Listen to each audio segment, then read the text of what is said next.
Ovi, you're from California, right? I live in California, yeah, but originally I was born in Guatemala. Okay. Hmm.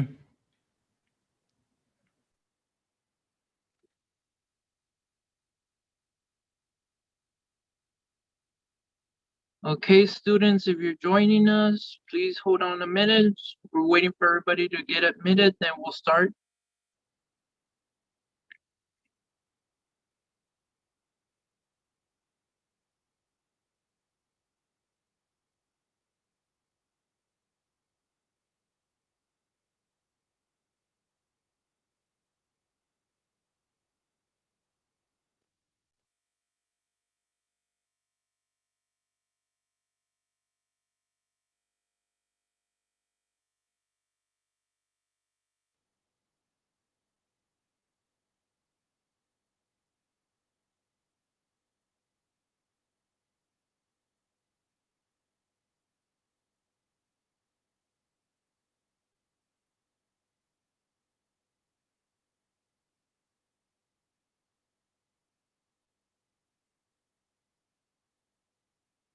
Okay, students, welcome. For those that don't know, I am the Associated Student Organization President, basically your student body president. My name is Jesus Galaviz. I go by Conrad on campus.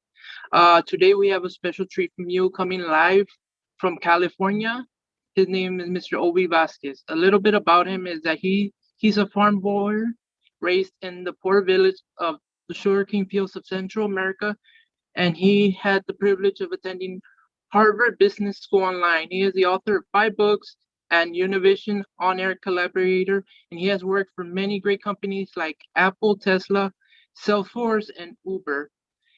Um, this guy is amazing. I can't tell you how amazing he is. He's gonna give you a lot of knowledge today, so make sure to take notes and use this in your real life. As well, students, there's also an attendance link in the comments. So if your professor sent you, please complete that so you can get extra credit if they are giving you extra credit. The attendance form is in the comments. So let me pass on the mic to Mr. Obi Vasquez. And we are live. Everybody who likes to turn on their camera and show their pretty face, you're more than welcome to. I know some articles say that the virtual meetings etiquette is to turn off your camera to bring the attention to the main speaker, but I really do love to see everyone's smiles, $1 million smile.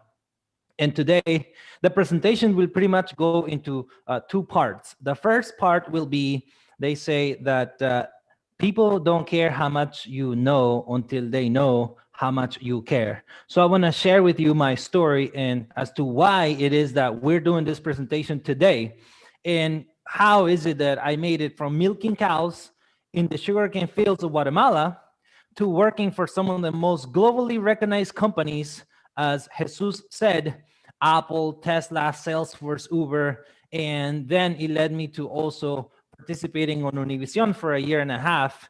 And I remember when my mom watched the first video of me on Univision, she was like, "Oh my God, Mijo's famous,"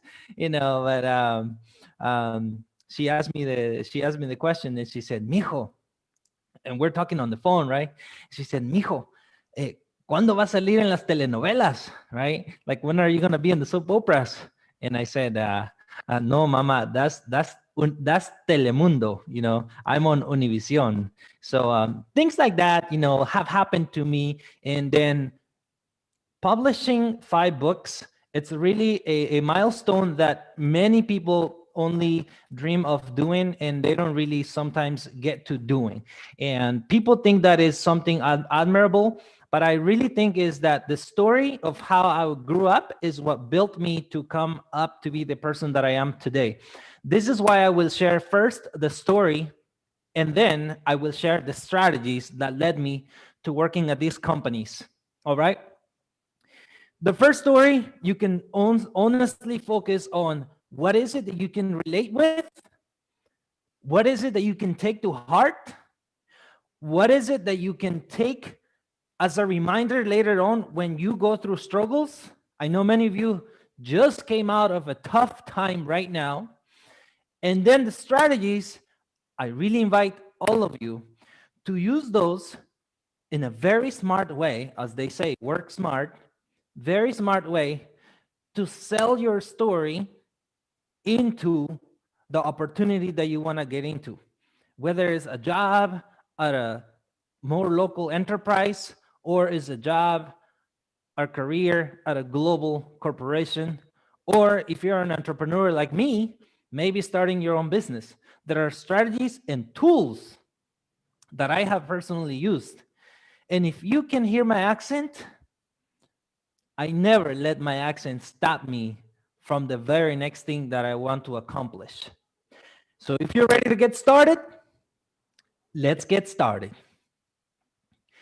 Growing up in the sugarcane fields of Guatemala, a town where I was born in a village near that town, about a 40-minute drive.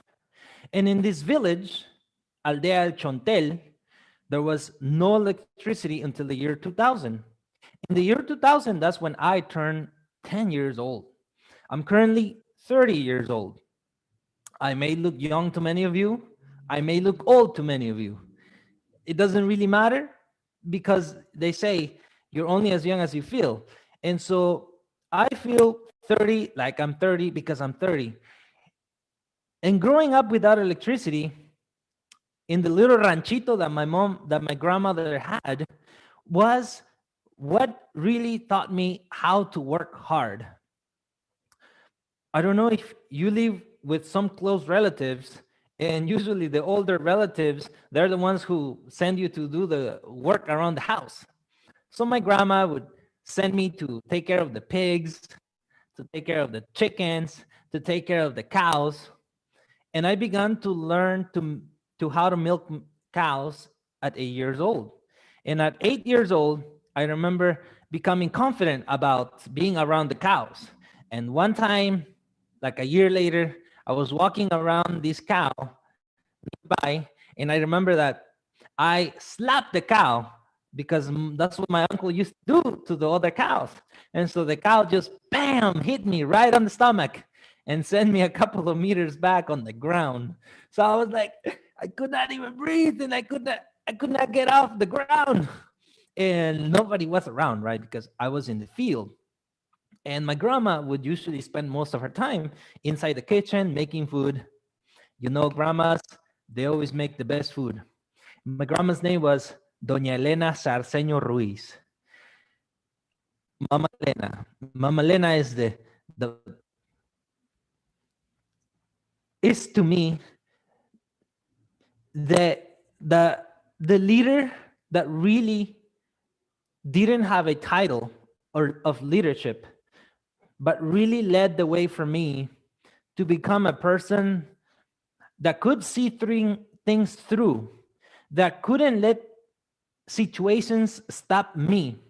My grandma never learned how to read or to write, and yet she never worked at a job. She was an entrepreneur, always selling leche, milk, selling queso, cheese, selling plátanos, right? The plantains, and selling bananas, right? And selling everything we had in the little ranchito. We would sell corn, whatever we could produce. My grandma would manage the money, get everything we needed to plant, to harvest, take care of it, and to sell it to somebody, and somehow continuously bring the family ahead and ahead and ahead. One day, my mom decided to travel to the United States in 1998 when I was 8 years old. And growing up with my grandma led me to loving more my grandma than to loving my mom more than I would my grandma, because my mom lived so far away from me, a couple of thousand miles, and I was with my grandma. But my grandma never really beat me with anything. You know, usually we have the cultural thing with grandmas beat you up with the chancla and things like that. My grandma never really did that to me. My mom, however, before she moved to the US and after she went back to Guatemala, when she would discipline us, she would almost kill us, my younger brother and my older sister. One time, she stabbed my sister with a knife, literally in the back. That's how bad it was. It was a childhood full of violence coming from my own mother, just feeling down and feeling like she doesn't love me. It was very tough, especially because my younger brother had his father and my older sister had her father, and someone killed my father. We all have different fathers. So I felt like because I don't have a father, maybe my mom doesn't love me enough. My mom would give lots of attention to my sister because it was su princesa, right? Her little princess, and gave a lot of attention to my little brother because he was the little one in the house. And there I was, the middle child, not getting enough love. At least that's how I felt. Not getting enough attention. And at least that's how I felt. And not realizing consciously that it was really drilling down my self-confidence and my self-esteem. Didn't really was the type of a young child that was outgoing and looking forward to doing great things in school. I would just do what I was demanded of from my mom to do from school, and that's about it. Tough childhood where in third grade, up to third grade, we used to walk from home to school about 2.5 miles to the nearest school that was nearby. And one day they tried to kidnap me and my stepbrothers. And that day is when my mom and my stepfather finally decided to buy a bike for us. In that old bike, we would call it una californiana, kind of like old style, like old school bikes that you would usually see low rider people that love low rider style cars. They have those kind of bikes, but mine was super old. The low riders, they usually keep their bike nice and shiny and flashy, and they put everything on there. But for us, old and rusty. And my oldest stepbrother would drive the bike, and then my other stepbrother would go in the back and I would go in the front of the bike. And the only reason why they bought the bike was because my mother really thought that we were going to get kidnapped, because we told her the story of how these people chased after us trying to put us in a big truck. Otherwise, we would have probably walked to school up to 6th grade. And I know many of you walk across the border to make it to Laredo College. I don't know if you still walk across the border to make it to Laredo College, if now you're doing virtual classes. But the journey is tough.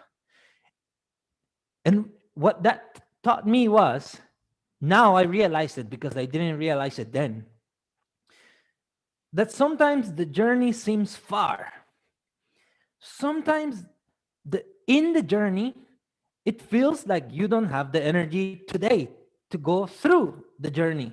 But you have to go through the journey because it is necessary. It is required for you, that you must get from A to B so that you can then work on what you have to work on. In this case, your classes. In this case, your personal goals, your personal plans of what you have in your own mind. Having done that before and not realizing it then allows me to share this with you. If you haven't realized it as of today, realize it now, that everything that is happening now, some of it is happening to you and some of it is happening for you. This farm boy who then worked after 6th grade, cutting the sugarcane, planting mango, harvesting banana. Now I was no longer working for my grandmother. I was now working at a real job, getting a paycheck. And I thought I made it. I was getting about the equal to $90 per month paid. And I thought I was rich. I thought I made it. When I was harvesting mango, I would climb 30, 40 different mango trees every day to get the mangoes by hand and toss it to the person on the ground so they could catch it, so that they could get shipped to countries like here we are in the US. Now I realize how valuable those mangoes are, because they are quite expensive when I go buy them at Safeway or Trader Joe's or those stores like that. But those things in my life never really occurred to me that they would lead me somewhere, that these were building my character, that when I would face a tough project at a global company, that this boy that had to walk the mile and a half, the 2 miles, the 2 miles and a half every day to get to school, that was the same mindset to work in this project and then to get to the next project. That sometimes when you get that performance review, and sometimes when you're a student, you get that review from the teachers, from the faculty members, from the professors, it doesn't feel so good. It doesn't feel like you were prepared enough. It doesn't feel like you did enough. It doesn't feel sometimes like you didn't have enough skill to do it the way you could, the way you should, the way you wanted to. But as long as you are working on it consistently, you're going to get better. I heard a story on a YouTube video where an art professor did an experiment. He had a group of 20 students, group A, and a group of 20 students, group B. And he gave them exact same assignment with different instructions. Group A, he says, for this art project, I want you to make a pot. But this pot that you're going to make, the barro, I don't know, I think barro is clay in English, right? Brown clay, something like that. He said, I want you to make as many pots as you can. Just make as many as you can for 1 week. Group B, he said, I want you to make the perfect pot. I want you to figure out how to make the perfect pot and make the perfect pot. You have 1 week. And guess what happened? The whole week goes by, and both groups come to the professor with the pot in their hand. The group that made as many pots as they could, they made so many mistakes, ugly pots and everything, they came out with the most perfect pot. The group that were supposed to make the perfect pot, their pot was not perfect. They spent so much time planning on it, figuring out, trying to come up with different ideas. But while this person was thinking about it, this group was doing it and doing it and doing it and doing it. This analogy I like to use and be reminded of whenever I work alongside people who sometimes the general public say these people are privileged. They had everything. Their family had connections. Their family had their money. Their family had everything. Their family gave them private education. Their family gave them private tutors. Their family gave them a car at high school graduation. Their family gave them the latest and greatest phone, the iPhone 11, 10, and X and XS and everything. And most of us, we didn't get the cars, didn't get the tutors, didn't get the private education, didn't get nothing of what most people would say privilege. But you know what we did get?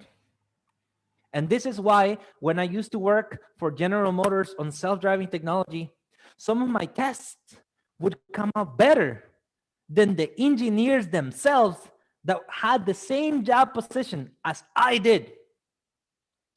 And mind you this, I got accepted to Harvard Business School online, but it was not for a degree. I don't yet have a degree. As of today, I'm still working on it. I did things backwards. I went to work at the global companies first, and then I got myself into college. But what I want you to realize this, that you have been doing what is required for success more than these people have not been doing. You have been working hard every day. You have been going the extra mile every day. You have been pushing through when things got tough. You have been going through, what did they say? You have been going through hell and you kept going. As a great quote by Winston Churchill said, when you're going through hell, keep going. You are the group that spend all your time making the pots, making the pots, making the pots, making the pots. While the other group, the privileged group, they had the coaching, they had the consulting, they had the resources, but when they get to the workplace, is probably the first time they're ever actually going to work. But you already come con las garras hechas, like a lion, ready for war. This is what I want you to realize, because this is the mindset that helped me realize I may speak with an accent, but I don't think with an accent. I may have milked cows, yes. I may have not had a father, yes. My mom may have beat me up many times more than she should have, yes. But I have the tough skin. But I have the ambition. But I have the hunger. But I have the willingness. But I have the drive. But I have the dream within me. And I built it into a goal that I was going to be the most successful person in my whole family. I didn't know what success meant, and never had I heard the word success before. But I heard the word success a few years ago from an audio recording by a guy named Earl Nightingale. And he says, success is the progressive realization of a worthy ideal. If you are doing what you love, you are successful. But society these days, they want you to believe that success is buying many unnecessary things, which led you to actually ending up broke, and you end up in a non-ending cycle of never getting out from the level that you are in. So my wife and I bought a house last year, and we don't owe anything on it. And we have some new plans to buy a new house this year in a different city because we want to move, still here in California. But this farm boy that came to the United States in 2007 as undocumented, in 2006, I'm sorry, as undocumented, I had to work in a warehouse for 2 years almost before my mom ever allowed me to go to school. My mom said, I brought you to the United States to help me work y vamos a construir una casa, mijo, y nos vamos a regresar. We're going to build a house and then go back. But I only could say yes because I was scared of my mom. I was afraid. She used to beat me up then. She might beat me up now. I didn't want that to happen to me, right? Sometimes you may have this fear from your parents, but let us not resent them. I don't resent my mom for how tough she was, because they do it from their best of their ability for what they think is best for us. Finally, I could persuade my mom and let me go to Tennyson High School in Hayward, California. They say one of the worst schools in the city. But to me, I was in a United States school. I was like, do you guys remember? And I know you cannot respond through here, but you guys remember when you probably watched Musical High School or High School Musical? I thought I was in it, especially because I was 2 years in choir, and we would sing some of the songs from High School Musical and some gospel songs as well. At the very beginning of my choir career in high school, I would only move my mouth and act like I was singing because I didn't know the words. And they put me in this class because they had no other class to put me in that would be good for my level 1 English, right? I was in my English class, I was in my algebra class, I was in my other classes, and they say, well, we need one more class for you. We're gonna put you to singing, even though you don't know how to sing in English. But that led me to being in an environment, my first time being in an environment where I was not familiar with anything that was going on. I was not familiar with what in the world the teachers were saying to me, especially in algebra, because I only went to 6th grade. I never went to 7, 8, 9, even 10. Because of my age, they put me straight on 11th grade here in California. So there I was in my algebra class, and they were saying, find X. And I would simply draw an arrow and say, here, right? I never knew algebra before, no pre-algebra, nothing like that, because I only went to 6th grade, remember? So here's what I did then. In an environment where I didn't know pretty much nobody, because it was my first school I would go, where I didn't know the system. I want you to remember this when you work at a company where you don't know your coworkers, where you don't know the lingo of the corporation, where you don't know the system, how it works internally. The mindset was this: I'm going to take it day by day, just one day at a time. And I never thought that I was not good enough to be in that school. Not that I thought that I was great to be in the school, but I never really thought I don't belong here. I want you to keep this in mind. When you find the job that you're going to get into, and this is the second part of the presentation where we're going to jump in soon, where I will share with you how to do these things. The mindset is, you may not know your coworkers, you may not know the system, you may not know the environment, you may not know the language. I don't mean English, but I mean the lingo of the internal language that they use. You take it one day at a time. And even if your coworkers seem more qualified than you because they had more resources than you, remember the pot. You have been building the pot. You know how to work. You know how to build relationships. You know how to be resourceful. You know the interpersonal skills. If you had to share your house or your apartment with many family members, you'll know how to manage your time, how to do this, even if you don't know it consciously. You had to take turns to take showers sometimes because there's only one shower, and everybody's knocking on the door, 5 minutes, you gotta get out, it's my turn. These are in-demand leadership skills that if you go to Google and you look up most in-demand leadership skills of a CEO in America, and you would realize that the list that comes forth is being able to manage, being able to deal with difficult people. And in our lives, sometimes, because of how tough sometimes our family can be with us, they are the difficult people that we have been managing all the time. It's a natural skill for us. We simply have to turn it into what it is called transferable skill. You used to use it here, but now you're going to use it here.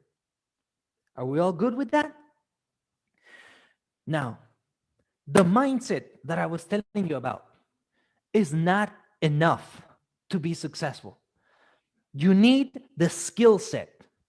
And that is what I'm going to share with you in the strategy, because the skill set is what gets you the result. What I learned that really helped me big time was that you don't get paid $10 an hour. You don't get paid $15 an hour. You don't get paid $20 an hour or 30.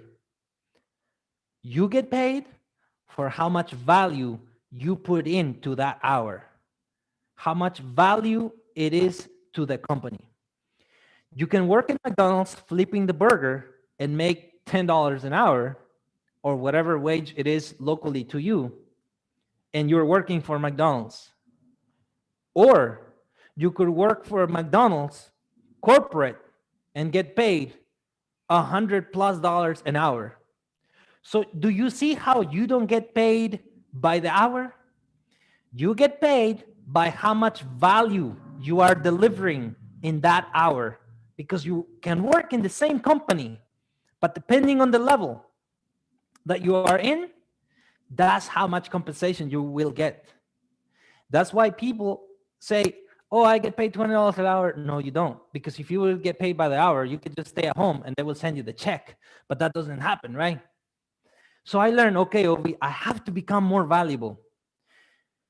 After graduating high school, because I was still undocumented, I worked in construction.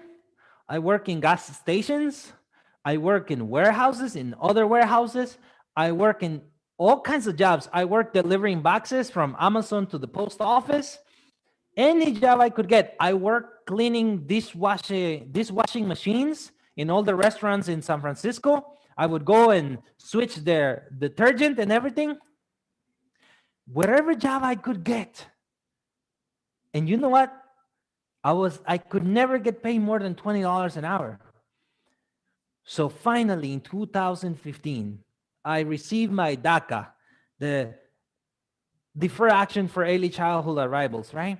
What allowed me to work legally and live in the United States legally. I said, I need more education. I spoke English now, and I said, I need more education. I put myself in a program, a 1-year program in San Francisco to learn project management. And this project management was based on software. That led me to working for Salesforce. In Salesforce, in the 27th floor, the farm boy that used to milk cows in the sugarcane fields of Guatemala had his own office. The farm boy that used to think that my mom doesn't love me enough could watch the whole San Francisco from my own window in the office. Life changed. And through the whole time of what I have shared with you, I changed too. Your life will change for the better if you continuously improve yourself and work on yourself. I didn't know this consciously. I was doing it by luck or by blessings of God, because I believe in God unshakably. I have this unshakable faith that I believe that everything will turn out good for me, no matter how bad things seem to be. After living in a garage for almost 7 years, driving beat up cars, like $500 car, and one time the police pulled me over and took it away because I didn't have a driver license and I couldn't go get it back because it wasn't mine, it wasn't on my name. So I buy another car like 2 days later to be able to go to work and things like that. And the car they sold me, the gauge of the gas didn't work.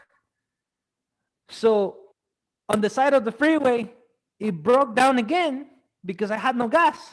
I go get gas, police comes to see the car, and they take my car again in the same week because I had no driver license. And I had no money to buy another one.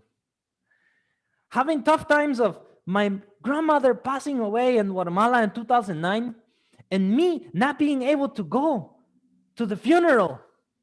It felt like somebody just put a rope all around me and tied me up because I wanted to go.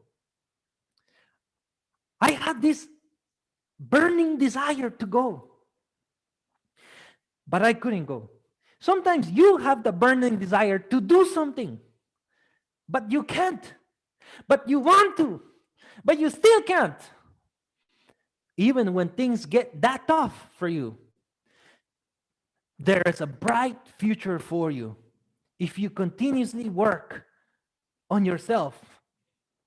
Continuously work on yourself and have this unwavering faith, regardless of what religion you believe in or you don't. But if you don't believe in religious beliefs, you can believe in persistence and perseverance. You can believe in never giving up, as people say. I go to the 27th floor, work every day, get free coffee, get free food, get free everything. From then on, I worked at Uber. And many people think that at Uber, I used to give people rides in the car. But no, I used to work in self-driving technology. So I would travel from one state to another state, and they would pay for my food, for my gym membership, for my phone, for everything was paid for me. I made the most money I had ever made, and I thought I made it here. They would even pay for my extra education that I would get right after work days, and even pay me overtime for doing this. I shared this with you because I want you to realize the possibilities that are there available for you. If you just continuously work on yourself and know that when the professors ask you to do a task, it is building you up. It is you making the pot. It is you learning something new. It is you preparing your mind for what is to come. That is my story that helped me become a farm boy from the sugarcane fields of Guatemala to the biggest global tech companies in the world. So let's transition in the second part. And here is the skill set. Number one, I want you to take notes for these ones because I paid a lot of money to learn these ones. And when I mean I paid a lot of money, I mean I went to many trainings and I bought many trainings online to learn this skill set and this mindset and these strategies. First, learn to sell yourself or your story. What do you mean, Ovi? Nobody really cares unless you're a motivational speaker that people want to hear your story. Nobody really cares about your story. They just care, what can you do for me that I can pay you for? Okay, I am now talking about the marketplace. I'm now talking about jobs. It is very tough world out there. Don't think that everybody's going to help you. You have to open the door yourself because many people won't open it for you. Don't get me wrong. A lot of people are good people and they will help you along the way. But for the most time, you are the one that has the key as to how you present yourself. So how I got accepted to Harvard Business School online? I had to write the essay, right? And persuade them why I should get accepted because I am not graduating high school with 4.0 and all these extracurricular and AP classes and things like that. Nothing of that matter. And this program is for executives. So I have to make sure I sell myself. So I put there, yes, I come from a background where there are a lot of scarcity, but I can be very resourceful. And this is a skill of many successful CEOs. So I'm showing here in this essay that I can be resourceful like a CEO is. Following the paragraph, the second paragraph, I wrote that I already worked for some of the most globally recognized companies in the world. What I did here was skill number 2 in selling yourself. Borrow the credibility that somebody else has. I didn't say it's just me. I said, I am an Uber employee. I am an Apple employee. I am a Tesla employee. It sounds like the whole systematic way of Tesla working to accelerate the revolutionary technology that they're working on, it's somehow that knowledge is in my head.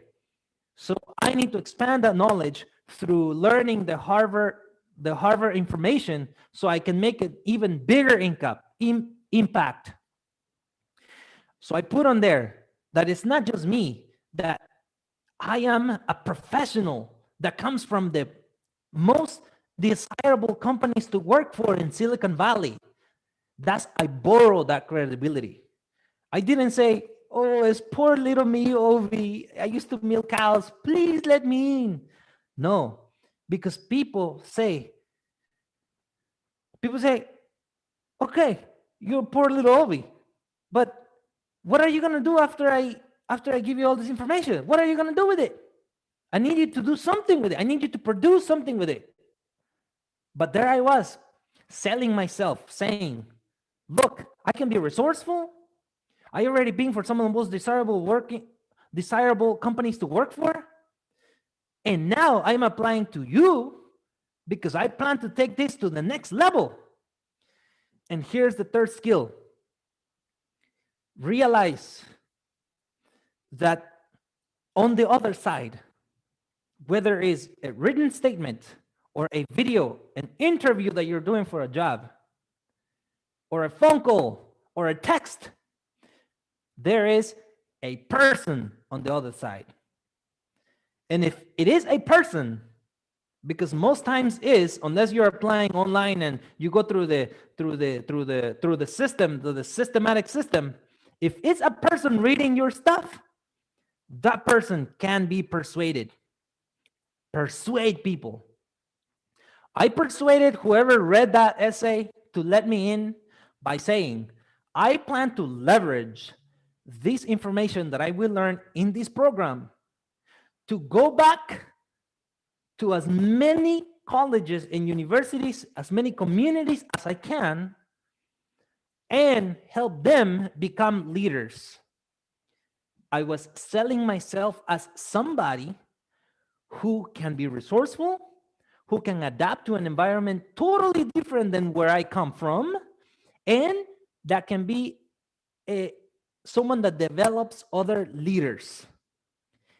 What is a CEO?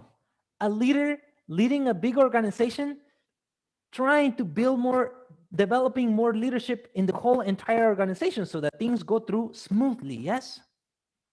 By the way, you can raise your hands and ask questions in this section right here. You can ask as many questions as you can, and time will allow us. Even if we go after our time limit, if you have some time, I am open to having some more time with you. Sell yourself. Position yourself. Persuade the person. When I was interviewing for Uber, I remember clearly they asked me the question, if you were to name our self-driving vehicle, what would you name it? Now, I used to milk cows, right? My mom bought me a cow that was I named her Angela. And Angela was the cow that I would go and talk to whenever I felt alone and by myself. So that's where I felt safe and at peace. And that's where I trusted Angela, because you have your pet and that's your pet, right? That's that's the connection that you have with this pet, emotional connection. So I thought about it for a second and I leveraged my story. So I said, if I were to name this self-driving vehicle, I would name it Angelo. Angelo sounds very angelic, like an angel, like it's going to take care of you, right? The interviewer puzzled. She looked at me for a second and she said, really, why? And I proceeded to tell her about my cow. There I was, leveraging the fact that I am unique. I am like nobody else that she had interviewed, even though I didn't know who else she had interviewed. But she said, is it true you really had the cow? I said, yes, I really did have that cow. Luckily, I have a picture of that cow too. So I showed it to her on my phone. And she said, you know what? I interviewed a lot of people for this role, and nobody has given me a unique answer like yours. Everybody gave me like a more generic name, like robot something, something that related to technology, you know? Long story short, that very same week, I was working for Uber. And again, I was not driving the cars. I was working in the main technology hub to make these vehicles safe for the people. And that's what they wanted. They wanted people who could see the vision. I could see that this vehicle needed to be made safe and that people could trust it. You need to use the skill of leveraging the credibility, leveraging your story, positioning. How are you presenting it? Yes, I speak with an accent. That means I know 2 languages. That means I can work in the American market if I work in sales, or I can work in the Latin American market. Well, there goes my light. You have to see how is it that you can use your skills. I see somebody's emoji is like laughing emoji. Look, you have to use your skills to persuade the other person. And if they can see that you are somebody who can become better and will help others become better and will help the company, you are in the company when you get a job, because most of you are going to graduate within this year and next year. The only reason why people give you a job is these 2 reasons. Because you can help them solve problems, or you can help them make more money. That's it. Not because you're pretty, not because you're beautiful, not because you're handsome, not because it's very rare that they will hire you because you are beautiful, you're handsome, and I like you, and I have nothing else to do, so I'm gonna give you a job. No, they don't want to pay you just because they want to pay you. They want to pay you based on how many problems you told them that you can help them solve, and how much money you told them that you can help them make. For example, if I were applying to a sales job at a big company, I would say, so it looks to me like you sell software packages. And in these packages, there seem to be many features. And if a prospect or potential client would want to buy package A, it looks like this package A is worth $10,000. And it looks like the client has to sign an agreement for 5 years. That means if it's $10,000 over 5 years, that's $50,000 every time there's a deal made. I, as a salesperson, if I can talk to 10 people every week and I sell 1 client a week, I would be bringing to the company $50,000 in contracts every week. If we multiply 50,000 times 52 weeks in a year, I will be bringing this company a lot of money. I don't know the math, but if you do the math, it's millions. That's why it makes sense, hiring manager, for me to join your team. Because I know you like to win, and I am in this company because I also like to win. So I want to work with winners like you. Or if you don't want to say winners, you can say, I know you're a leader, and I know your company is a leader in your industry, and I am a leader too. And I know I want to grow my leadership with you. I want to bring everything I have here, and I want to learn everything that you have so that we can work together on making these deals we talked about. And then whatever answer they give me, I would say, what are the qualities or the skills that the ideal candidate for this job must have to be able to get or become part of this team? And they're going to tell you the answer exactly of what they're looking for, aside from what they already put online for you to apply.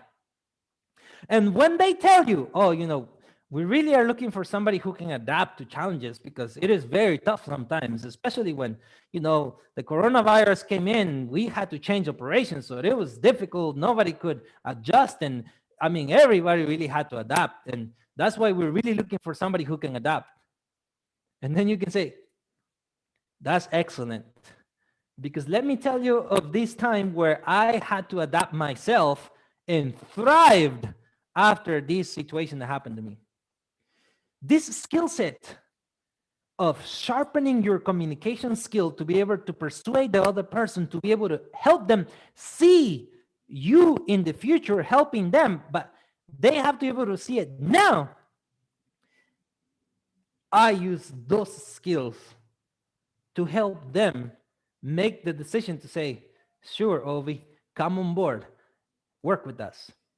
But because I'm an entrepreneur, after like some time ago, I said, you know what? I just want to go and share my story and how to do this thing. And it was a new learning curve. I was already at the top and I had to start. So I went all the way down. I made no money whatsoever. I had to start again. Or like this, I had to start again. I had to learn to publish books, to write the books, to publish the books, to do the TEDx talk, to do branding, to do marketing, to do sales, to do many, many things. But if you, because I'm going to give you a chance now to ask questions more openly, since I don't see the comments right now.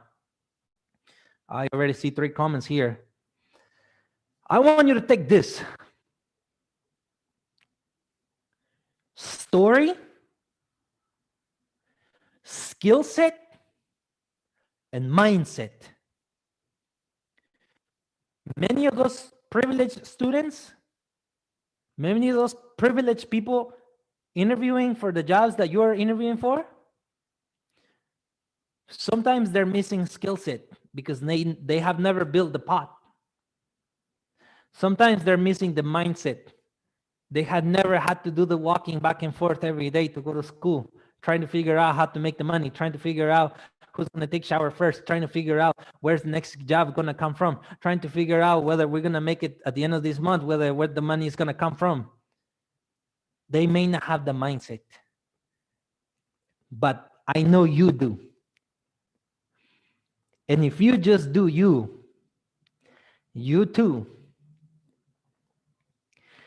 like this farm boy from the sugarcane fields of Guatemala, you too can make it to the biggest companies in the world. And there are a couple of ways to get in. As a temp employee, as a contractor, as a full-time employee, and an intern. Listen, full-time employee is usually the big door. But sometimes you gotta get through the window. As long as you get through and put yourself in there, you too can make it. Thank you, everybody. It has been a pleasure. Well, what a presentation was it. I want to thank you for your story. Students, if you have questions, please unmute your mic and go ahead and ask. This is a great opportunity to get some valuable feedback. Yes. As well, students, we have a special treat for you. We're gonna receive a couple of books from Mr. Obi Vasquez. All I need you to do is fill out that form in the comment section. That will get you a book. Yes. And I put my social media handle on there. You can find me anywhere with that handle. I want to add his social media. There's a lot of inspiration in that social media. There's a lot of opportunities he puts out there. So that's a great opportunity. I would go follow him. Yes, connect with me. I always respond to my DMs. And Jesus, thank you for inviting me. I knew you were the catalyst that put this idea on the table. You invited me a couple of times already. So I have to thank you. I have to thank Mr. Carmelino, Mr. Castillo, and everybody in the team to make this happen.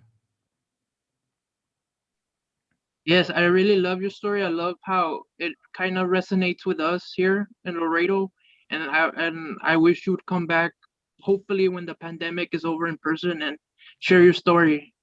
I know last time you almost gave Mr. Castillo a heart attack, so that was kind of We have to do that again. word. All right, everyone. I'm reading up the comments. Drop your questions so I can give you specific answers to you.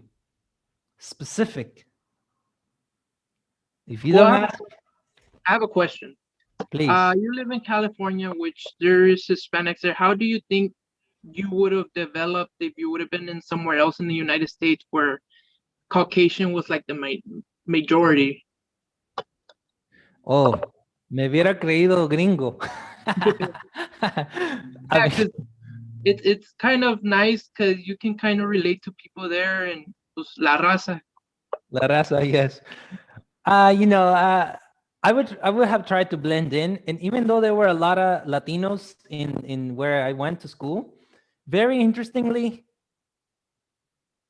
uh, I was this discriminated by other Latinos because I was new. I was like kind of, I wouldn't say bullied because nobody like made me really.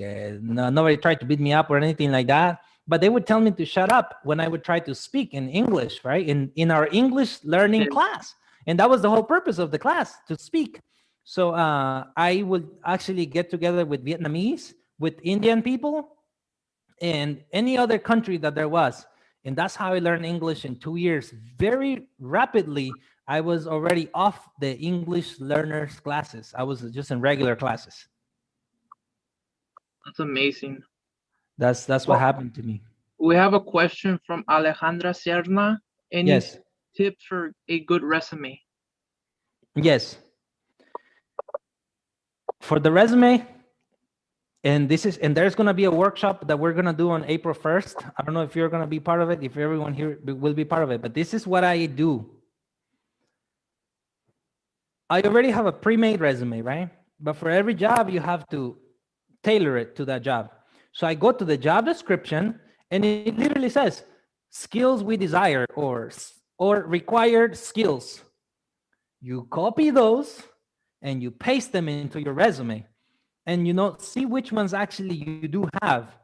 And if there's 10 of them and you have 8, you can just leave the 10 of them there. There's the 70-30 rule in the resumes. And it is not me making it up or anything like that. It was told to me by the president of Salesforce philanthropy department. She said, Ovi, if 70% of your resume qualifies, 30% is just a matter of who you are. So I would copy paste, but I'm going to write here a website for you, resi.io, where you can make several versions of your resume for different jobs, and it will then also take from LinkedIn and build it into the system for you. That is the best platform I have found. They have a free version, so you can use it for free as well. Can you repeat what was said, that 70-30 rule? What was it that the president said again? So she said 70%, if 70% of the resume qualifies for the job, because sometimes you're like, oh, but I don't know everything. It's okay. Nobody knows everything. Everybody goes through a training period in every company to adapt to what they're doing. They may say, I want you to know Excel, and you may know Excel, but Excel, maybe you know how to do VLOOKUP, but they don't use VLOOKUP. Maybe they use different type of setting that they need you to use, but you don't know the setting, so you have to be trained again. If 70% of your resume seems to qualify, the other 30% is just a matter of you persuading them through the interview process. That's all it is. Any more questions before I begin charging you directly? We going by the minute. I love your metaphor of the study of the students making pots, because you bring a really valid point. It's not how much product you do, it's the quality of the product you produce. Yes, exactly. Yes. I hope people remember this one, especially if you're boiling frijoles en una olla de barro, you know? You're like, I remember that one. So yes, it's many metaphors, many stories that that I personally use to get through the next day. You know, now I have my wife and I have two babies. I have a 3-year-old baby and a 1-year-old baby. Times things still get tough sometimes. Just a different challenge. That's all. Different challenge. Hello, Mr. Vasquez.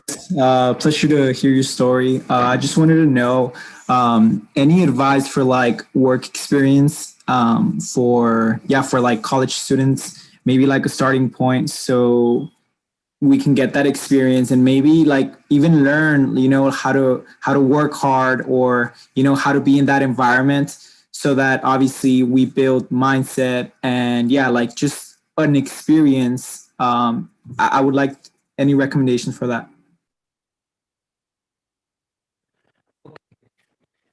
Look, everybody complains about this one that the job says 3 years of experience, but you're just graduating and you just have no experience. As early as you can, work for either another entrepreneur, like someone who barely starting their business. Maybe they're not going to be able to pay you a lot, but they can give you a job rather easily. There's no like interviewing process and everything like that. Usually it's like, hey, yo, you want to help me out? Yeah, sure. I'll help you out. I need you to give me a job title, the most fancy job title you can get, so you can put that job title on the resume, right? And so as a starting point, baby steps, or a small business, a little bit bigger than a solopreneur, but a bigger business. Or what I personally used to do when I used to do the sales in the gas stations, I used to really, like, nobody cares Ovi is working at a gas station because that's not a fancy job. So I would always focus on saying the skills that I learned there. I learned to persuade people, to read people, to upsell, right? To overturn objectives. So the experience, you truly make it from working. And the experience comes from any work that you have. If they say, do you have experience dealing with people? It doesn't have to be a job, right? It's experience dealing with people. If they say, do you have experience working on Excel? Maybe you have just none whatsoever. And you can say, that is the skill that I'm working on right now. But you have to do that personal initiative to either look up videos on YouTube on how to use Excel, and you can say, I have been for 1 whole year, I have been using Excel. For 1 whole year, I have been designing presentations on Google Slides or on PowerPoint. But sometimes young students, they use 3 hours to watch a lot of TikTok videos or a lot of YouTubes. They watch the influencers on YouTube, the YouTubers. And that is just time that it was not used most productive for you to actually position yourself for when they ask you, do you have any experience? And you were like, whoops, I have experience watching 3 years of YouTube. That doesn't work out. But if you do watch YouTube as an example, right? The biggest benefit advantage that you guys have as a younger generation, social media better than the older generation. That is not that I am making an opinionated statement, but that's what I have seen. Even my mentor, who I introduced earlier to Mr. Castillo and Jesus, PhD from Stanford, right? Four degrees. I'm the one who helps him with all that has to do with online marketing. What does that mean? If you watch YouTube for 3 years, maybe, like I said earlier, wasting your time watching a YouTuber, you can, remember I said earlier, how you present the story. You can say, look, I've been watching this whole platform, right? Instead of saying I've been watching YouTube, you can say I've been watching this whole platform where it's an entire ecosystem where people build communities, where people become influencers, where people come and consume content. So I want to develop something similar for this company. Maybe begin to create content valuable for people and to come and consume, to get to know your business, so that your business, the more it becomes known, the more prospects it can get, the more prospects it can get, the more sales it can generate, the more sales it can generate, the more it can grow, the more it can grow, the more everybody grows. So I know what works because I have been using the platform for the last 3 years. You don't have to say, I've been watching YouTube for 3 years. That doesn't sound fancy at all. But if you say, I have been using the platform, and how you said everything I just said, they're going to think you are just some wizard kid who knows social media like they don't know. Does that help, Daniel? Yes, thank you so much. Thank you for your question. Who I else? guess what you're saying is become a good storyteller. Tell your story to where you become desirable to these companies. You hit the nail right on the head. And that is, if you look at what is Steve Jobs, $1 trillion company now, right? Apple. And he used stories all the time, stories. And if you literally Google the presentation style of Steve Jobs, it is story-based. But then it says story-based selling.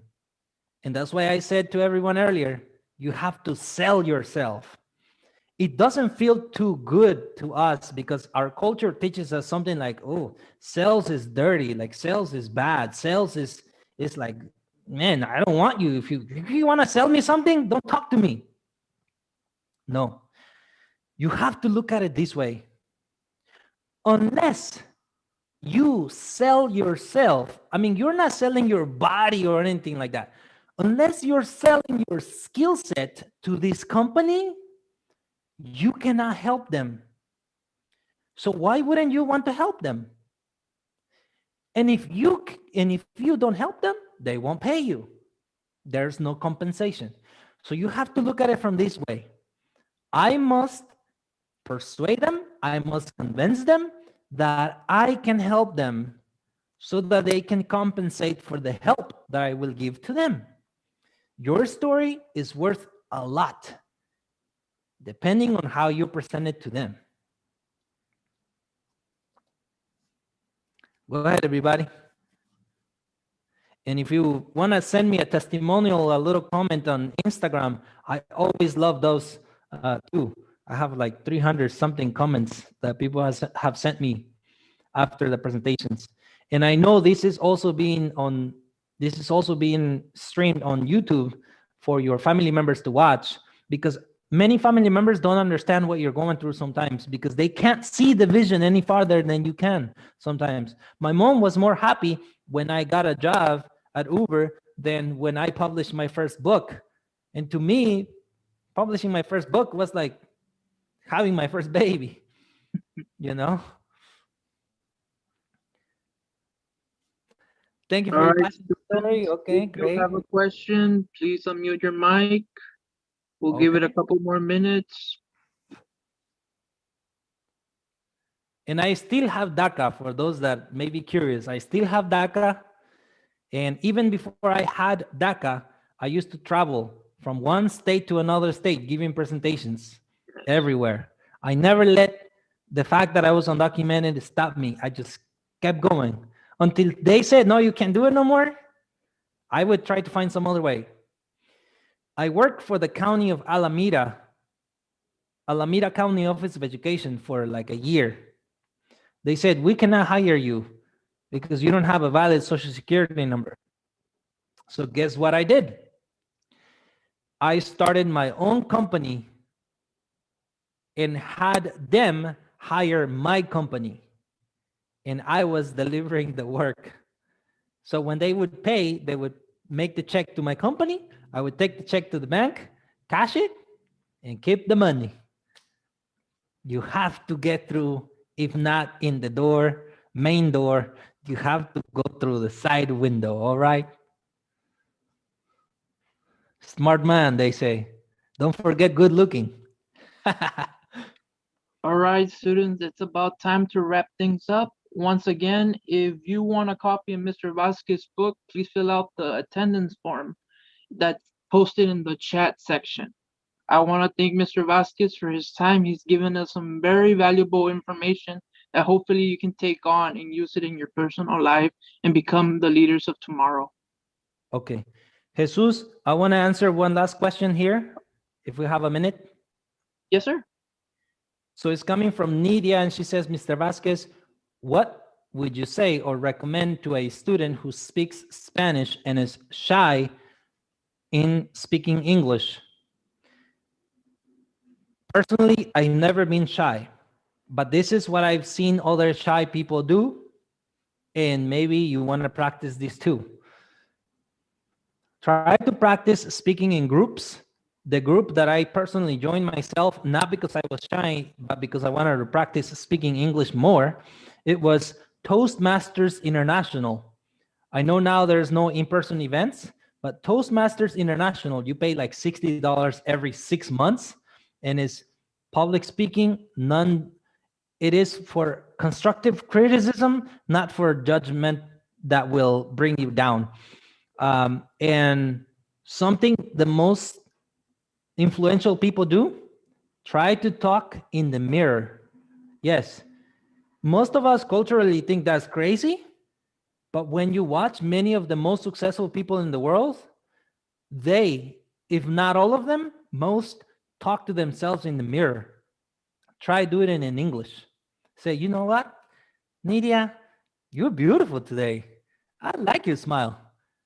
Okay, the hair is not the same as yesterday, but we can do something about it. Let's work on it. You know, and as you're doing your hair, you can say, okay, I like this comb. I like this gel. Oh, I like this conditioner. I see how it really makes me look good. Just getting yourself to talking in English and talking in English. And remember, you may speak with an accent, but that doesn't mean you think with an accent. Awesome, awesome. Well, students, it's time to wrap things up. Once again, thank you, Mr. Vasquez. Students, be aware we're having another one of these sessions on April 1st. Yes, Make that's sure a to come. workshop. Yeah, it's going to be a workshop. It's going to be great. We're going to have a lot of valuable information. Remember, bring a friend. Let's do some amazing stuff on April 1st. Yes, get your parents in the room too. They need to see this so they can give you more support. Awesome. Well, thank you, everybody. I think that's all the time we got. Unless you Yes. have one more question. Hable ahora o calle para siempre. En la puerta de la iglesia llora un niño. That's Los Tigres del Norte, for those of you that don't know the song.